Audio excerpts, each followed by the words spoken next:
नमस्कार. तर grade 1 fatty liver हा एक खूप कॉमन प्रॉब्लेम झाला आहे. यामध्ये लिव्हरवर चरबी जमा होते आणि बऱ्याचदा आपल्याला असं वाटतं की लिव्हरशी रिलेटेड प्रॉब्लेम म्हणजे दारू पिण्यानेच होतो. पण एक गोष्ट ही पण आहे की non alcoholic fatty liver disease म्हणजेच आपलं जास्त तेलकट युक्त खाण्याने लिव्हरवर चरबी जमा होऊ शकते आणि हा प्रॉब्लेम खूप कॉमन आहे. इंडियन्स मध्ये तर ऑलमोस्ट 70% इंडियन्सला हा प्रॉब्लेम असतो फॅटी लिव्हरचा. याची कारण म्हणजे तेलकट खाणं, चरबीयुक्त खाणं, जास्त हालचाल नसता, स्ट्रेस आणि बरीच अशी कारणं आहेत. जर आपण याची काळजी नाही घेतली तर हे कन्वर्ट होऊ शकतं फायब्रोसिस आणि नंतर सिरोसिस, जी एक खूपच सिरियस कंडिशन आहे. तर फॅटी लिव्हरसाठी म्हणजेच लिव्हरवरची चरबी कमी करण्यासाठी आज आपण काही खूप सोपे व्यायाम पाहूया, ज्या तुम्ही माझ्यासोबत करू शकता.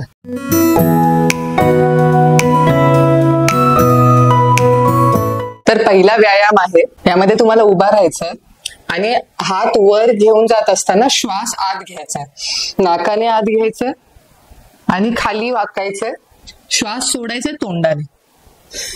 रिपीट करूया. श्वास आत, श्वास बाहेर खाली वाकताना. आता हे फास्ट करायची आपल्याला प्रॅक्टिस 10 वेळा.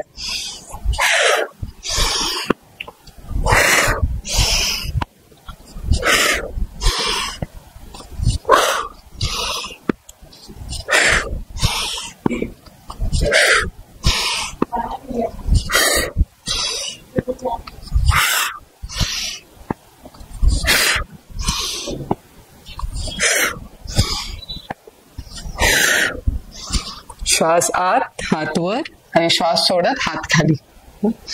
आता आपल्याला काही पीळ देणाऱ्या प्रॅक्टिसेस करायचे म्हणजे ट्विस्टिंग प्रॅक्टिसेस.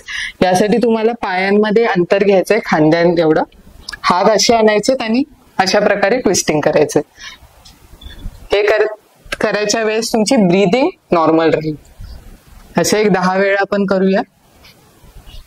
थोडं फास्ट करा ज्याने तुम्हाला घाम येईल आणि एक ऊर्जा निर्माण होईल.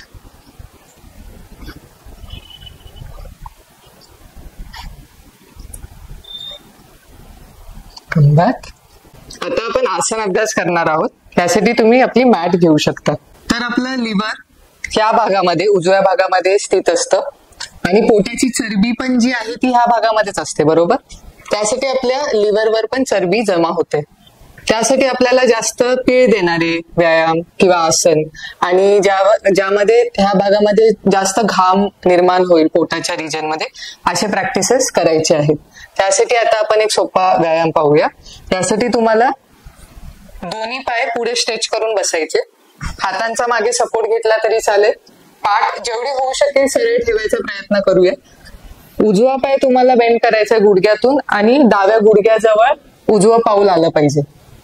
उजवा हात मागेच राहील. जो पाय बेंड केलाय तो हात मागेच राहणार. ऑपोजिट हाताने तुम्हाला उजव्या गुडघ्याला पकडायचंय, म्हणजे डाव्या हाताने उजव्या गुडघ्याला पकडायचंय. आता खाली घेऊन जायचंय गुडघा आणि परत छातीजवळ आणायचंय. लेफ्ट साइडच्या चेस्ट जवळ आणायचं आपल्याला गुडघा. आणि तुम्ही बघताय मी सरळ बसलेली नाहीये, पण थोडा पीळ दिलेला आहे शरीराला. तर अशी राहील आपली पोझिशन बॉडीची आणि ब्रीदिंग नॉर्मल राहील. अशा प्रकारे आपण 20 वेळा तरी हा व्यायाम करायचा.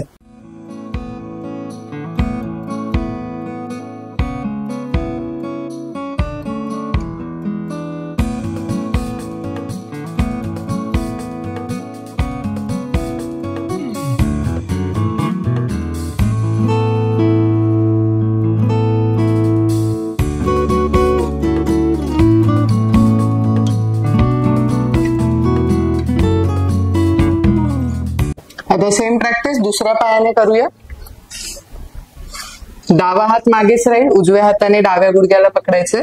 थोडा पीळ द्यायचे.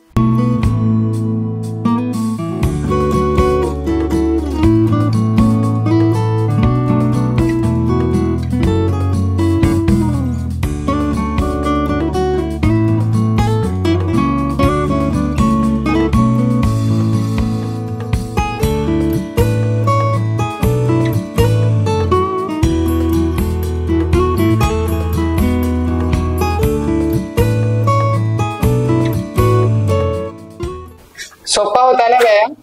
आता आपण काही आसन करूया. जे तुम्हाला पाठीवर पडून करायचे. हे पण खूप सोपे आसन असतील. आणि आसन मध्ये मी नेहमी बोलते की व्यायाम आणि आसनामधला हा डिफरन्स आहे की तुम्हाला प्रत्येक आसन थोडा वेळ होल्ड करायचंय, पकडून ठेवायचं. ठीक आहे, तर आपण ट्राय करूया. दोन्ही हात खांद्यांच्या लाईन मध्ये अशी स्ट्रेच करायचे, पाय दुमडायचे गुडघ्यातून. आता दोन्ही गुडघे डावीकडे घेऊन जायचे आणि तुमचा फेस उजवीकडे. इथे थोडा वेळ होल्ड करायचे, पण ब्रीदिंगला होल्ड नाही करायचं. ब्रीदिंग नॉर्मल राहील. डोळे पाहिजे तर तुम्ही मिटू शकता. आपण हे 15 सेकंड होल्ड करूया.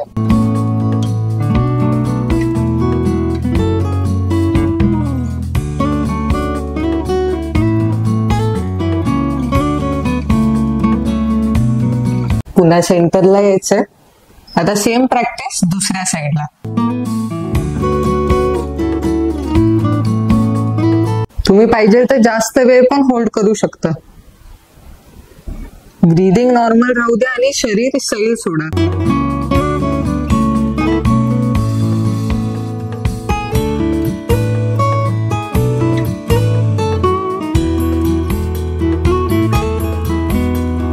आता दुसऱ्या आसनासाठी तुम्हाला हात शरीराजवळ आणायचे, दोन्ही गुडघे छातीजवळ आणि दोन्ही हातांचा असा इंटरलॉक बनवून गुडघ्यांना प्रेस करायचं जेवढं होऊ शकेल.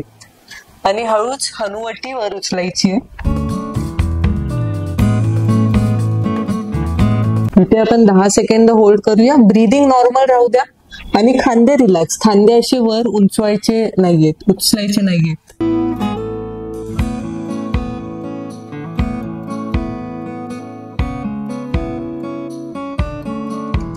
हळूच डोकं रिलीज करा. पहिले गुडघे तसेच छातीजवळ असू द्या. दोन्ही हात परत स्ट्रेच करायचे खांद्यांच्या लाईन मध्ये.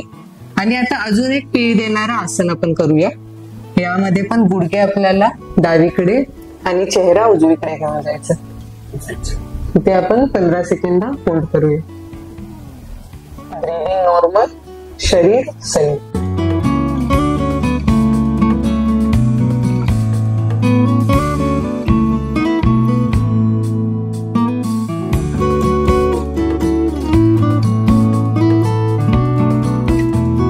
पुन्हा सेंटरला यायचंय आणि तसेच गुडघे राहू द्या. बऱ्याचदा आपण हे करतो की खाली घेऊन जातो पाय, गुडघे छाती जवळच आणि दोन्ही गुडघे उजव्या साईडला, चेहरा डावीकडे.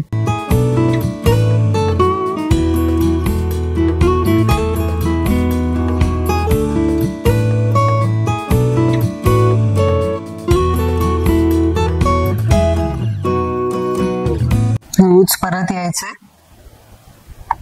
पाय जमिनीवर रिलीज करून थोड्या वेळ रिलॅक्स करा शवासनामध्ये. आता आपल्याला पोटावर पडायचंय.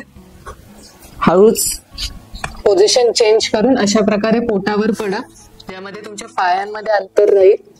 हातावर हात, त्यावर तुम्ही आपल्या फोरहेडला किंवा हनुवटीला किंवा गालांना ठेवू शकता. थोड्या वेळ इथे रिलॅक्स करूया.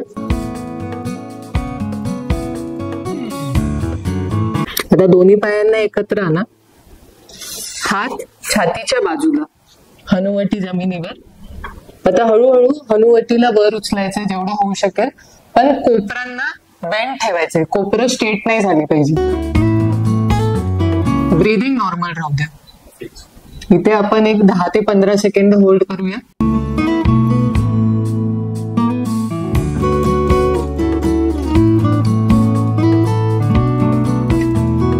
Come back. अजून एकदा सेम करायची प्रॅक्टिस. थोडा वेळ रिलॅक्स करा. हनुवटी बाहेर. हळूच हनुवटीला आणि छातीला वर उचलायचं.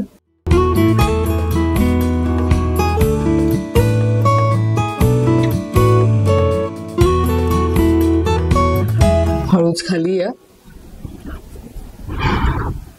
आता दोन्ही हातांना चेहऱ्याच्या साईडला आणा. हनुवटी बाहेर. हळूहळू चिन, चेस्ट आणि पोटाला वर उचलायचंय, जेणेकरून आपल्या पोटाच्या रिजन मध्ये चांगला स्ट्रेच येईल. आणि समोर बघत राहा. खांद्यांना रिलॅक्स ठेवा. खांदे असे वर नाही आले पाहिजे. इथे आपण 10 सेकंद होल्ड करूया.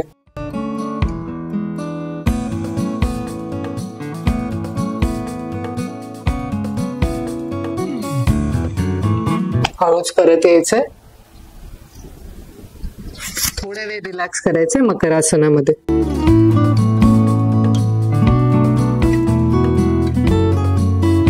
आता दोन्ही पाय एकत्र आणा. हात छातीच्या साईडला. हाताचा सपोर्ट घेऊन आपण वर येणार आहोत. दोन्ही हात आणि गुडघ्यांवर आपल्याला उभा राहायचंय. आता काही राऊंड आपण मार्जरी आसनचे करूया. त्यामध्ये तुम्हाला हनुवटी वर घेऊन जायची आहे, कंबर खाली, आणि हनुवटी खाली घेऊन जाताना पाठ वर येईल. स्पाइन तुमची राऊंड झाली पाहिजे.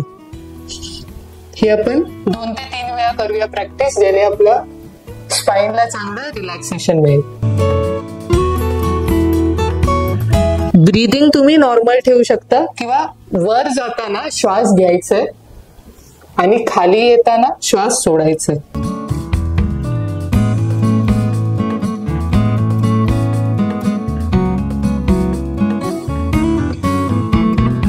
आता दोन्ही गुडघे एकत्र आणून तुम्ही वज्रासनामध्ये बसू शकता किंवा कोणत्याही ध्यानात्मक आसनामध्ये बसू शकता. तर आता आपण काही ब्रीदिंग प्रॅक्टिसेस करूया. यासाठी तुम्ही वज्रासनामध्ये किंवा सुखासन मध्ये बसू शकता. हे पण कम्फर्टेबल वाटत नाहीये तर खुर्चीवर पण बसू शकता. तर मी सुरुवातीलाच म्हटलं की स्ट्रेस पण हा एक कारण आहे फॅटी लिव्हर होण्यासाठी. त्यासाठी ब्रीदिंग प्रॅक्टिसेस ह्या खूप महत्वाच्या आहेत. त्यासाठी आपण 2 ब्रीदिंग प्रॅक्टिसेस पाहूया. पहिले आहे डीप ब्रीदिंग, ज्यामध्ये तुम्हाला मोठे श्वास घ्यायचे आणि जास्तीत जास्त श्वास सोडायचे. असे आपण 5 ते 6 राऊंड करणार आहोत.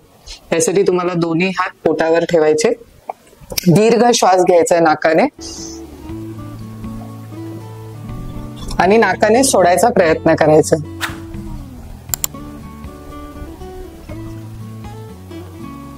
Second round.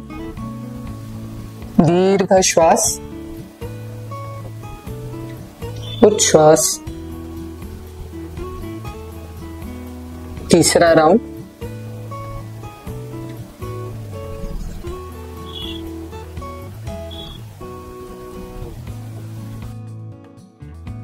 चौथा राऊंड.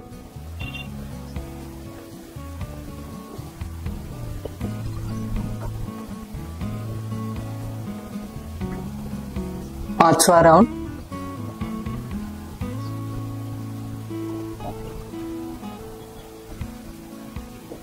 एक शेवटचा राऊंड करूया.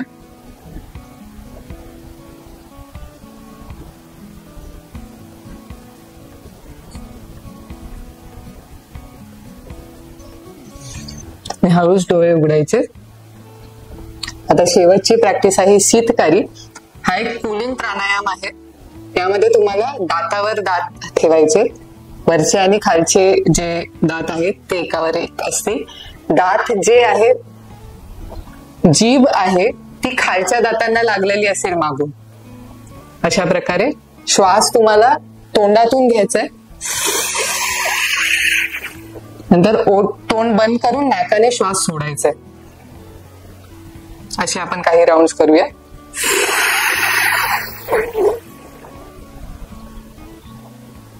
तुम्हाला जिभेवर एक थंड हवेचा स्पर्श झाला पाहिजे ही प्रॅक्टिस करताना.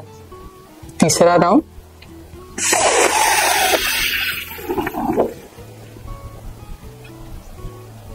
चौथा राऊंड.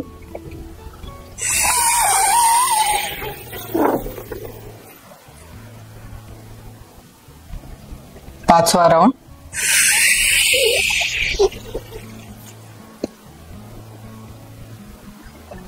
अजून एक राऊंड करूया.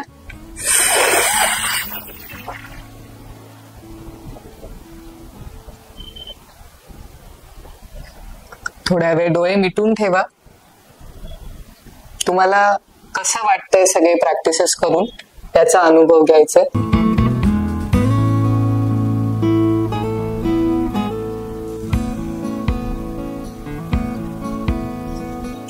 दोन्ही हात डोळ्यांवर. हळूच डोळे उघडायचे. दोन्ही हात रिलीज करा. तर तुम्हाला वाटेल की हे व्यायाम तर खूपच सोपे होते. सोपे व्यायाम दाखवण्याचा माझा हेतू हा होता की फॅटी लिव्हरचे जे मी स्टुडंट्स बघितलेत त्यांचं वेट जास्त असतं, मुवमेंट जास्त ते करू शकत नाहीत, त्यासाठी मी इझी प्रॅक्टिसेस दाखवलं. तर या प्रॅक्टिसेस सुद्धा तुम्ही नियमितपणे केला तर तुम्हाला त्याचा फरक दिसून येईल. आणि दुसरं सगळ्यात महत्वाची गोष्ट म्हणजे की तुम्हाला डाएटवर पण, खाण्यावर पण तेवढंच कंट्रोल करायचंय. असं नाही की तुम्ही व्यायाम तर करताय रोज पण संध्याकाळी जाऊन चिकन हंडी खाताय, 4-5 लच्छा पराठा खाताय, तर त्याचा काही फरक पडणार नाहीये. तर दोन्ही व्यायाम आणि डाएट दोन्ही खूप महत्वाचे घटक आहेत, हे तुम्हाला फॉलो करायचेच आहेत. आणि समजा हे पण तुम्हाला जमत नाहीये तर तुम्ही रनिंग करू शकता, नॉर्मल वॉकिंग करू शकता किंवा झुंबा, एरोबिक्स, तुम्हाला जे आवडेल, जे जमत असेल ते तुम्ही करू शकता. आणि हे पण मी तुम्हाला खात्री देते की तुम्ही हे व्यायाम जर दररोज कन्सिस्टंटली 2 ते 3 महिन्यांपर्यंत केले तर तुमचं फॅटी लिव्हर हे नक्की रिव्हर्स होईल, जे मी माझ्या स्टुडंट्स मध्ये बघितलं आहे. तर नियमित अभ्यास करत राहा. तुम्हाला काही डाऊट असेल तर कमेंट सेक्शन मध्ये तुम्ही विचारू शकता. धन्यवाद.